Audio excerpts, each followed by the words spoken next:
నిర్మాణ కార్మికుల సమస్యలపై అసెంబ్లీలో ప్రశ్నించిన అనకాపల్లి ఎమ్మెల్యే కొనతాల రామకృష్ణ దీనిపై స్పందించిన కార్మిక శాఖ మంత్రి సుభాష్. 0703 కార్మిక శాఖ మంత్రి గారు ఏ ప్రశ్నకి సమాధానం అధ్యక్ష. రాష్ట్రంలో 18,25,028 మంది భవన నిర్మాణ కార్మికులు నమోదయ్యారు అధ్యక్ష. ఈ ప్రశ్నకి సమాధానం అధ్యక్ష.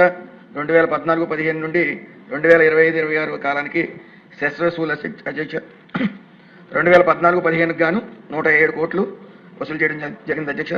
2015-16కి 242 కోట్లు, 2016-17కి 259 కోట్లు, 2017-18కి 268 కోట్లు, 2018-19కి 329 కోట్లు, 2019-20కి 574 కోట్లు, అలాగే 2020-21కి 366 కోట్లు, 2021-22 కాలానికి 486 కోట్లు, 2022-23కి 509 కోట్లు, 2023-24కి 539 కోట్లు, 2024-25కి 675 కోట్లు, 2025-26కి 733 కోట్లు అధ్యక్ష.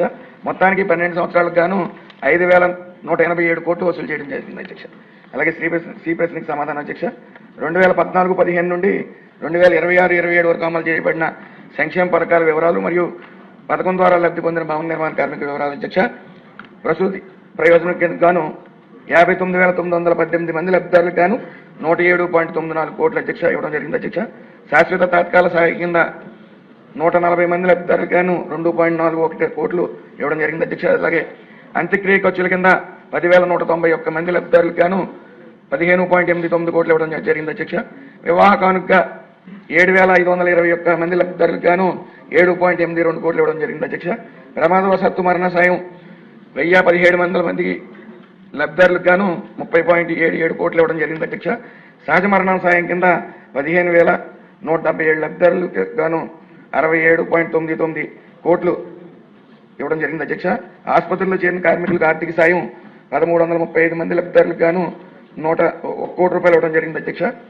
అలాగే ఆధారపడిన వృత్తి విద్య శిక్షణ ద్వారా 11,725 మంది లబ్ధిదారులకు గాను 20.17 కోట్లు ఇవ్వడం జరిగింది అధ్యక్ష.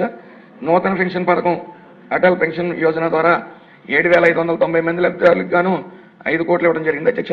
నైపుణ్యాభివృద్ధి శిక్షణ మరియు శిక్షణదారు ఉపకరణ వేతనం కింద 1,92,400 మందికి గాను 120 కోట్లు ఇవ్వడం జరిగింది అధ్యక్ష. అలాగే టూల్ కిట్ సరఫరా నిమిత్తం 99,996 మందికి గాను 28 కోట్లు ఇవ్వడం జరిగింది అధ్యక్ష. మరణ మరియు ప్రమాద కారణంగా నమోదైన కార్మికుల ఆర్థిక సాయం నిమిత్తం 159 లబ్ధిదారులకు గాను 2 కోట్లు ఇవ్వడం జరిగింది అధ్యక్ష.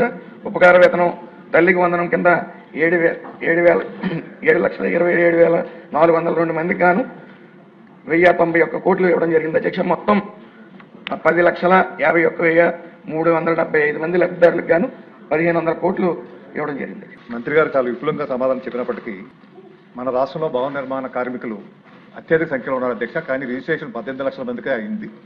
అంటే ఇందులో చాలా మంది రిజిస్ట్రేషన్ పరిధిలోకి రాలేదు అధ్యక్ష. మనకంటే చిన్న రాష్ట్రాలు ఛత్తీస్గఢ్ 23 లక్షల అధ్యక్ష. అదేవిధంగా ఒరిస్సా 39 లక్షలు, కర్ణాటక 46 లక్షల మంది.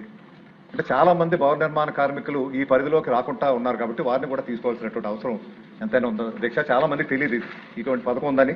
గత ప్రభుత్వం అయితే పూర్తిగా నిర్వీర్యం చేసి ఈ పథకాలను కూడా ఆపివేసింది అధ్యక్ష.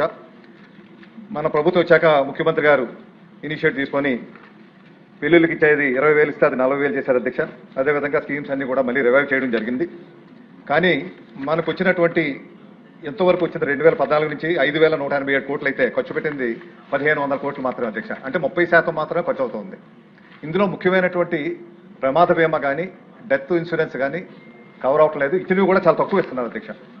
అది సరిపోదు ఈ రోజుల్లో. అందువల్ల చాలా మంది కార్మికులు చనిపోవడం మనం నిత్యం చూస్తూ ఉన్నాం. కానీ వారికి ఎటువంటి సదుపాయం లేదు అధ్యక్ష. గతంలో 2009-14లో అప్పుడు తెలుగుదేశం పార్టీ ప్రభుత్వం ఉన్నప్పుడు చంద్రన్న బీమాని 2 లక్షల రూపాయలు చనిపోయిన వాళ్ళకి ఇచ్చేటువంటి వెసులుబాటు ఉండేది అధ్యక్ష. ఆ స్కీమ్ లేదు. దయచేసి అటువంటిది ఇంటర్వ్యూ చేసి 2 లక్షలు కాకుండా 5 లక్షలు పెట్టే విధంగా ఆ స్కీమ్ అమలు చేయాల్సినటువంటి అవసరం ఎంత ఉంది అధ్యక్ష. వీటితో పాటు మనకి ముఖ్యమైనవి ఇందులో అయితే ఈ గైడ్ లైన్స్ అయితే చాలా ఉంది అధ్యక్ష. నేషనల్ అకాడమీ ఆఫ్ కన్స్ట్రక్షన్ గతంలో హైదరాబాద్లో చాలా పెద్ద సెంటర్ ఉండేది అధ్యక్ష. అదేవిధంగా అమరావతిలో కూడా నేషనల్ అకాడమీ ఆఫ్ కన్స్ట్రక్షన్ పెట్టి మన కార్మికులకు ట్రైనింగ్ ఇచ్చే అవకాశాలు చాలా ఎక్కువగా ఉన్నాయి అధ్యక్ష. ట్రైనింగ్ లేదు అధ్యక్ష. చాలా మంది మనకి చిన్న చిన్న కన్స్ట్రక్షన్ వర్క్స్ కూడా మనకి ఒరిస్సా నుంచి, బీహార్ నుంచి, ఛత్తీస్గఢ్ నుంచి, మధ్యప్రదేశ్ నుంచి, ఇతర రాష్ట్రాల నుంచి వస్తున్నారు తప్పితే మన దగ్గర నైపుణ్య అభివృద్ధి లేకపోవడం వల్ల వారు కన్స్ట్రక్షన్ కార్మికులు పనిచేయలేకపోతున్నారు అధ్యక్ష. వీళ్ళు వలసలు కూలీలకు వెళ్ళిపోతా ఉన్నారు. అందువల్ల మన రాష్ట్రంలో ఉన్నటువంటి కూలీలకి ట్రైనింగ్ ఇవ్వాల్సిన అవసరం కూడా ఇందులో ఉంది. కాబట్టి ఆ skill improvement training national academy of construction ద్వారా ఇప్పించాల్సినటువంటి అవసరం ఎంతైనా ఉంది అధ్యక్ష. ఇందులో మటుకు ఒకటి డిజిటల్ ట్రైనింగ్ అని చెప్పి, నైపుణ్యాభివృద్ధి అని చెప్పి 120 కోట్లు మంజూరు చేశారు అధ్యక్ష. అది ఎటువంటి డిజిటల్ ట్రైనింగ్ ఇస్తున్నారు, ఏ రకంగా ఇస్తున్నారు, అది తెలియపరచాల్సిన అవసరం ఉంది. ఇప్పుడేమో రాడ్ బెండర్స్ కానీ, ఎలక్ట్రికల్ వర్క్స్ కానీ, ప్లంబింగ్ వర్క్స్ కానీ, మ్యాసనరీ వర్క్స్ కానీ, ఇవన్నీ కూడా పై రాష్ట్రంలో ఉన్నటువంటి వాళ్ళ మీద ఆధారపడాల్సినటువంటి పరిస్థితుల్లో మన వాళ్ళకి ఉపాధి కూడా కోల్పోతున్నటువంటి పరిస్థితులు ఏర్పడుతున్నారు అధ్యక్ష. ఆ స్కిల్ లేకపోవడం వల్ల వారిని తీసుకోకుండా పై రాష్ట్రం నుంచి తీసుకొచ్చి పెడుతున్నాం అధ్యక్ష. వీటికి స్కిల్ ట్రైనింగ్ ఎటువంటి చర్యలు గవర్నమెంట్ తీసుకుంటుంది, డెత్ ఇన్సూరెన్స్ కానీ, యాక్సిడెంట్ ఇన్సూరెన్స్ కానీ ఎటువంటి చర్యలు తీసుకుంటున్నాయి. అదేవిధంగా గతంలో అయితే ఈ ప్రభుత్వం వచ్చాక టెక్నాలజీ మిషన్కి డిజిటల్ ఎడ్యుకేషన్ అని చెప్పి సుమారు 128 కోట్ల రూపాయలు మంజూరు చేశారు అధ్యక్ష. అందులో 60 కోట్ల రూపాయలు అడ్వాన్స్ కూడా ఇచ్చారు. అది ఏ రకమైనటువంటి స్కిల్ ఇంప్రూవ్మెంట్, డిజిటల్ ట్రైనింగ్ ఇస్తున్నారు, అది కూడా దయచేసి తెలియపరచాల్సిందిగా కోరుతూ ఈఎస్ఐ హాస్పిటల్స్ కూడా ఎక్కువ పెట్టాల్సినటువంటి అవసరం ఎంతైనా ఉంది అధ్యక్ష.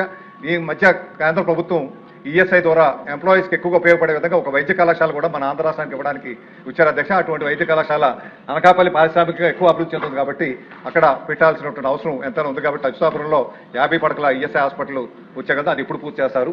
దయచేసి మంత్రి గారు మీ ద్వారా కోరుతున్నాను అధ్యక్ష. రామకృష్ణ గారు, ఇప్పుడు ఈ సంవత్సరం స్టార్ట్ అయిన నుంచి చెస్ వసూలు చేస్తున్నారు.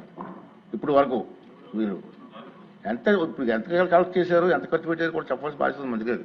ఖర్చు పెట్టింది 1500 కోట్ల అధ్యక్ష, కానీ వసూలు చేసింది 5187 కోట్ల అధ్యక్ష. అంటే 30% మాత్రమే ఖర్చు అయింది అధ్యక్ష. భవన నిర్మాణ కార్మికుల సంఖ్య ఎందుకు పెరగట్లేదని అడగడం జరిగింది అధ్యక్ష. 2019-18 నాటికి 15 లక్షల మంది ఉన్న భవన నిర్మాణ